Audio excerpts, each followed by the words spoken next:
Good morning, students. Class 12th. Dear students, today we are going to start lesson 6, Poets and Pancakes. And in this lesson, the writer is Ashoka Mitran. In this lesson, beta, the writer want to tell us about a pancake. Pancake means pancake is the name of a studio, makeup studio. जो pancake है एक makeup studio का नाम है. किस तरह से वहाँ पर मेकअप किया जाता है, क्या कंडीशन होती है, जो स्टूडियो है वो कहाँ पर बना हुआ है, उसके बारे में इसने बताया हुआ है. और जितने भी लोग यहाँ पर काम करते हैं, मेकअप वगैरह का काम करते हैं, उनको कौन कौन सी ड्यूटीज़ असाइन की गई है.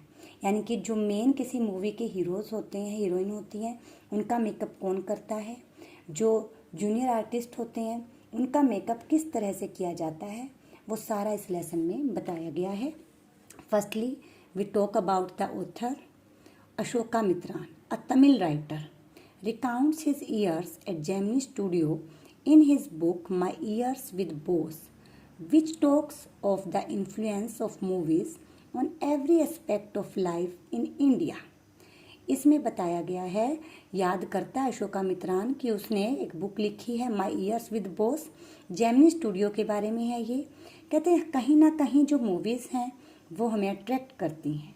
The Gemini studio located in Chennai was set up in 1940 में सेट किया गया. It was one of the most influential film producing organisation of India in the early days of Indian film making. कहते सबको प्रभावित करने वाली फिल्म प्रोड्यूसिंग ऑर्गेनाइजेशन थी India की अर्ली डेज की, जहाँ पर फिल्में बनाई जाती थी. Its founder was S Vasan. इसके फाउंडर थे. The duty of Ashoka मित्रान in Gemini studio was to cut out newspaper clippings on a wide variety of subjects and store them in files. Ashokamitran है जो राइटर हैं, उनका काम था कि जो भी उससे रिलेटेड कोई कटिंग होती थी उसको काटते थे और न्यूज़पेपर की कटिंग को और वो चिपका देते थे. In this way Aldous he performed N insignificant function, he was the most well inform of all the members of the Gemini family. तो उसका काम भी कोई कम नहीं था, बहुत इंपॉर्टेंट काम था उसका. The following is an excerpt from this his book my years with Bose. ये एक्सर्प्ट है, एक्सर्प्ट होता है पार्ट. उनकी जो बुक है उनकी बुक में से थोड़ा सा पार्ट लिया गया है. Let's start. Pancake was the brand name of the makeup material that Gemini studios boat in truck loads. जो पैनकेक है ब्रांड नेम है ये मेकअप मटेरियल का. जैसे मेकअप का मटेरियल होता है उसका कुछ भी हम नाम दे देते हैं, तो पैनकेक भी जो ब्रांड ये यूज़ करते हैं उसका नाम है. जेमिनी स्टूडियो में जो भर भर कर लाया जाता है. Greta Garbo must have used it. Miss Gohar must have used it. Vajanti Mala must also have used it, but Rati Agnihotri may not have even heard of it. ये पुरानी हीरोइंस के नाम दिए इन्होंने. Greta Garbo, miss Gohar, Vaijanti माला, ये सब इसको use करते होंगे. हो सकता है रति अग्निहोत्री न्यू जनरेशन की है, उन्होंने इसके बारे में कभी ना सुना हो. The makeup department of the Gemini studio was in the upstairs of a building that was believed to have been Robert Clive's table. ये एक बिल्डिंग में ऊपर जाकर इसका रूम बना हुआ था. कहते हैं कि रॉबर्ट क्लाइव का अस्तबल था ये. रॉबर्ट क्लाइव थे जो अपने घोड़ों को यहाँ पर रखा करते थे, और अब ये क्या बन चुका है, एक मेकअप डिपार्टमेंट बन चुका है. A dozen other buildings in the city are said to have been his residence. कहते कई सिटीज़ में रेजिडेंस रहा है. For his brief life and even briefer stay in Madras, Robert Clive seems to have done a lot of movies besides fighting some impossible battles in remote corners of India and marrying a maiden in St. Mary's Church in Fort St. George in Madras. कहते हैं कि ये कई शहरों में इनका residence था, लेकिन मोस्टली ये मद्रास में रहे हैं और यहाँ पर रहते हुए रिमोट एरियाज़ में इन्होंने एक लड़की से मैरिज कर ली थी. The makeup room had the look of a hair cutting saloon with lights at the angles round half a dozen large mirrors.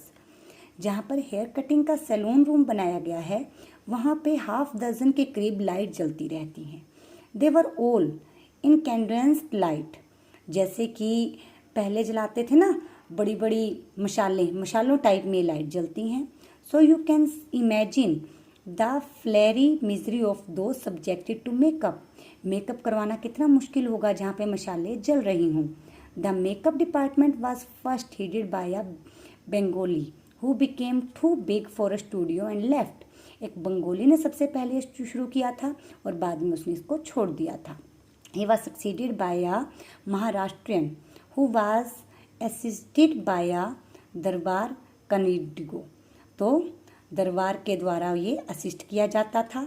And Andhra a Madras Indian Christian and Anglo Burmese and the usual local Tamils, ये लोग भी इसको use करते थे। All this shows that there was a great deal of national integration long before AIR and Doordarshan began broadcasting programmes on national integration. जो ये studio है इसकी ज़्यादा शुरुआत जब दूरदर्शन अपने प्रोग्राम देने लग गया, उसके बाद इसका ज़्यादा इसके प्रोग्राम्स आने लग गए तो यहाँ मेकअप का ज़्यादा काम होने लग गया। This gang of nationally integrated makeup man could turn any decent looking person into a hideous crimson hued monster with the help of truckload of pancakes and a number of other locally made poitons and the lotions। बहुत सारे lotions वगैरह लगाकर कहते एक normal दिखने वाले इंसान को भी ऐसा डरावना इंसान बना देते थे, क्योंकि इनके पास जो मेकअप है ट्रक लोड हो कर आते थे। तो ट्रक लोड होकर आते थे पैनकेक्स के, तो इसलिए ये खूब बहुत ज़्यादा क्या करते थे, मेकअप किया करते थे लोगों को। Those were the days of mainly indoor shooting, पहले सिर्फ इंडोर शूटिंग होती थी। And only 5 were the days of mainly indoor and 5% of film was shoot outdoor. 5% movies he outdoor shoot होती थी। I suppose the set and studio lights needed the girls and boys to be make the look ugly in order to look presentable in the movie। कहते हैं उनको बड़ा pleasant दिखाने की बजाय उनको अगली दिखाया जाता था मूवीज़ में। A strict hierarchy was maintained in the makeup department, और यही जो रूल था, रिवाज था, ये वहाँ हायरची यानी कि फॉलो किया जाता था सभी के द्वारा। The chief makeup man made the chief actors and actress ugly, his senior assistant the second hero. अब देखिए ये मेन है यहाँ पर क्या, जो चीफ मेकअप मैन होता था made the chief actor, main actors का मेकअप वो करता था। एंड एक्ट्रेस अगली, एक्ट्रेस को गंदा बना देता था। His senior assistant the second hero, इसका जो दूसरा जूनियर होता था वो सेकेंड हीरो को मेकअप करता था एंड हीरोइन को करता था। Junior assistant the main comedian, junior assistant थे वो मेन कॉमेडियन थे और सो फोर्थ या दूसरों का करते थे। The players who played the crowd were the responsibility of the office boy, जो भीड़ भाड़ थी उसका मेकअप करने की रिस्पॉन्सिबिलिटी थी जो वो ऑफिस बॉय के पास होती थी।